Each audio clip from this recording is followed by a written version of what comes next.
Now we have the local state. We are saying it's where the variable is declared within a method, a constructor, or a block of code.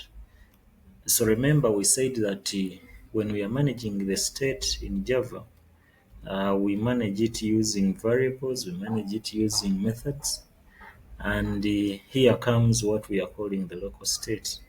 And we are saying a local state is when a variable is declared within a method is declared within a constructor or a block of code. So we have an example here where we have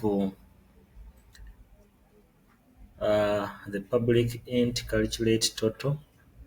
This is a method that is calculating the total, but this is the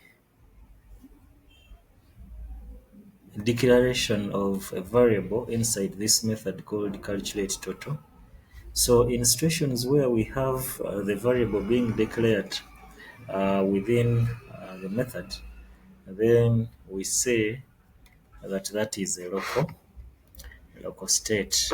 So session state refers to information that represents a single user interaction within the system over multiple requests, especially on web-based applications.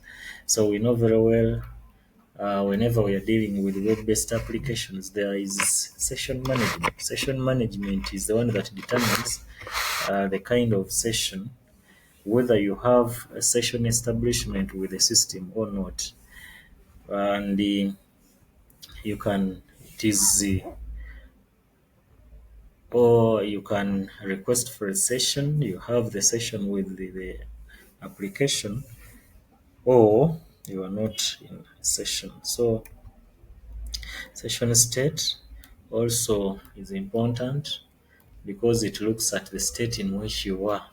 Are you currently having a session with the web-based application or not? Then the application state represents the global data or configuration that is shared across all users and sessions within um, the application. So we are saying there is also this application state, which is maintained as long as the program is operational. So there is also what we call the persistent state, where data is supposed to be stored permanently in a database, in a file, in an external storage system. And that data remains available even after the application has stopped running. So with the persistent state, it is a permanent state. We don't expect that state to change. It should remain. It should remain permanent, whether the program is running or whether it is not.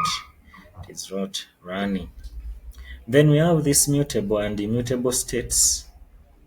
And we are saying with the mutable state, data cannot be modified after it is created. So that data remains the way it is. It cannot be modified.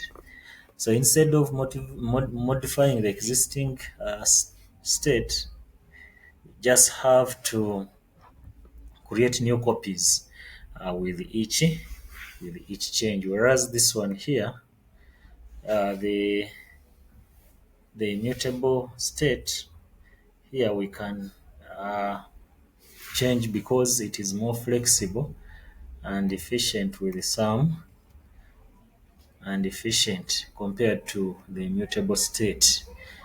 And then I should talk about the importance of state management. One, it maintains data consistency and the integrity. It ensures that applications remain consistent when operating, as well as maintaining the integrity of the applications. And then it makes, we talked about predictability and controlling the behavior of the system using state management. Then improving performance and the resource management. There is support for persistent and data recovery, is